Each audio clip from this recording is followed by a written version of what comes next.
Hi friends, ನಮಸ್ಕಾರ. ಇವತ್ತಿನ ವಿಡಿಯೋದಲ್ಲಿ ಸ್ಟ್ರೀಟ್ ಸ್ಟೈಲಲ್ಲಿ ಬನಾನಾ ಲಸ್ಸಿನ ಹೇಗೆ ಮಾಡೋದು ಅಂತ ತೋರಿಸ್ತಾ ಇದ್ದೀನಿ. ವಿಡಿಯೋ ಇಷ್ಟ ಆದರೆ ಲೈಕ್ ಮಾಡಿ, ಶೇರ್ ಮಾಡಿ. ಇದಕ್ಕೆ ಫ್ರಿಜ್ಜಲ್ಲಿ ಇಟ್ಟಿರುವಂತಹ ಫ್ರೆಶ್ ಆಗಿರುವಂತಹ 300 ಗ್ರಾಮ್ ಮೊಸರನ್ನು ತಗೊಂಡಿದ್ದೀನಿ. ಸುಮಾರು 2 ಕಪ್ಪಷ್ಟು ಇದೆ. ಇದನ್ನು ಒಂದು ಬೌಲಲ್ಲಿ ಹಾಕಿ ಚೆನ್ನಾಗೆ ಮಿಕ್ಸ್ ಮಾಡಬೇಕು. ವಿಸ್ಕರಲ್ಲಾದರೂ ಸ್ಪೂನಲ್ಲಾದರೂ ನೀವು ಇದನ್ನು ಮಿಕ್ಸ್ ಮಾಡ್ಬೋದು. ಒಂದು ಕ್ರೀಮಿ ಟೆಕ್ಸ್ಚರ್ ಬರುತ್ತೆ ಈ ರೀತಿ ಮಿಕ್ಸ್ ಮಾಡೋದ್ರಿಂದ. ಈಗ 3 ಸ್ಪೂನು ಸಕ್ಕರೆ ಹಾಕ್ತಾ ಇದ್ದೀನಿ. ನಿಮ್ಮ ಟೇಸ್ಟಿಗೆ ತಕ್ಕಾಗೆ ಸಕ್ಕರೆ ಆ್ಯಡ್ ಮಾಡ್ಕೊಳ್ಳಿ. 1/4 ಸ್ಪೂನು ಏಲಕ್ಕಿ ಪೌಡರು ಫ್ಲೇವರ್ಗಾಗಿ. ಸಕ್ಕರೆ ಎಲ್ಲ ಪೂರ್ತಿಯಾಗಿ ಕರ್ಗೋವರೆಗೂ ಇದೇ ರೀತಿ ಮಿಕ್ಸ್ ಮಾಡ್ಕೊಳ್ಳಿ.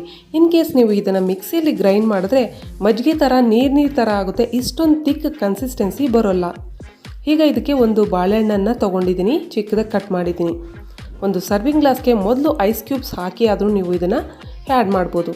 ಈಗ ಬಾಳೆಹಣ್ಣನ್ನು 3 ಸ್ಪೂನು ಆ್ಯಡ್ ಮಾಡಿದ್ದೀನಿ.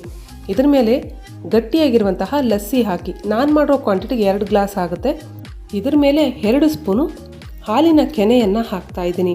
ಹಾಗೆ 1 ಸ್ಪೂನು ಬಾದಾಮಿ, ಗೋಡಂಬಿ, ಪಿಸ್ತಾಯಿಂದ ಗಾರ್ನಿಷ್ ಮಾಡಬೇಕು. ಇದ್ರ ಮೇಲೆ ಟೂಟಿ ಫ್ರೂಟಿ ಹಾಕ್ಕೋಬೋದು. ಐಸ್ ಕ್ರೀಮ್ ಸಹ ನೀವು ಹಾಕ್ಕೊಂಡು ಟೇಸ್ಟ್ ಮಾಡ್ಬೋದು. ಎಲ್ಲ ಮನೇಲಿರೋ ಇಂಗ್ರೀಡಿಯೆಂಟಲ್ಲೇ ಸೂಪರ್ ಈಸಿಯಾಗೆ ಟೇಸ್ಟಿಯಾಗೆ ನೀವು ಸಹ ಟ್ರೈ ಮಾಡಿ ನೋಡಿ. ಖಂಡಿತ ಸೂಪರ್ ಟೇಸ್ಟಿಯಾಗಿರುತ್ತೆ. ಈ ವಿಡಿಯೋ ಇಷ್ಟ ಆದರೆ ಲೈಕ್ ಮಾಡಿ, ಶೇರ್ ಮಾಡಿ. ಇಂತಹ ಮತ್ತಷ್ಟು ಈಸಿ ರೆಸಿಪೀಸ್ಗಾಗಿ ismartrajani ಚಾನಲ್ನ ಸಬ್ಸ್ಕ್ರೈಬ್ ಮಾಡ್ಕೊಳ್ಳಿ. ಕಮೆಂಟ್ ಮಾಡಿ ಹೇಗೆ ಬಂತು ಅಂತ. Thank you for watching.